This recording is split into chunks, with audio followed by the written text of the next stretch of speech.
ஓ, சுதந்திரம் எல்லாம் கொடுத்திருக்கியா? ஆமா. எது வரைக்கும் கொடுப்ப? முடிஞ்ச வரைக்கும். நீ குடுக்கற சுதந்திரத்துலதான் அவ வாழணும் இல்ல? வீட்டுல இருக்க பொண்ணுங்களுக்கு இதெல்லாம் எங்க தெரிய போகுது? சும்மா ஏதோ சமைக்க தெரிஞ்சா மட்டும் போதுமா சொல்லு? வெளியே போய் கஷ்டப்படுற ஆம்பளைங்க நிலைமை உங்களுக்கு எங்க தெரிய போகுது? ராஜேஷ், எனக்கெல்லாம் 24 மணி நேரம் ஒரு பொண்ணு கூட பேசிலாம் பழக்கமே கிடையாது. எனக்கு ஒரு வேலை இல்ல. நல்ல குடும்பத்துல பிறந்தவங்க இப்படிதான் இருப்பாங்க. நல்ல குடும்பத்துல பிறந்தவங்களா? தோடா, மத்தவங்க எல்லாம் நல்ல குடும்பத்துல பிறந்தவங்க இல்லையா? சரி ராஜேஷ், ஒரு குடும்ப வாழ்க்கையில பொண்ணுக்கு என்னெல்லாம் தேவைப்படும்னு உனக்கு தெரியுமா? அனுசரணை, அப்புறம் சமையல், ஓ, அதுக்கப்புறம் அதிர்ஷ்டம்.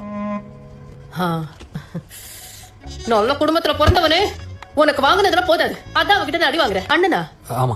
அண்ணனா ஒரு நிமிஷம் எந்திரிக்க சொல்லு. கரெக்டா சொல்லு பாக்கலாம். ஒரு குடும்ப வாழ்க்கையில ஒரு பொண்ணுக்கு தேவையான 3 விஷயங்கள் என்னன்னு சொல்லுப்பா. கலாச்சாரம், பக்தி, சமூக சேவை. கரெக்ட் தான். Thanks madam. அதெல்லாம் ஒண்ணு இல்ல. நீதி, சமத்துவம், பெண் சுதந்திரம், இந்த 3 விஷயங்க தான் பொண்ணுங்களுக்கு வாழ்க்கை பூரா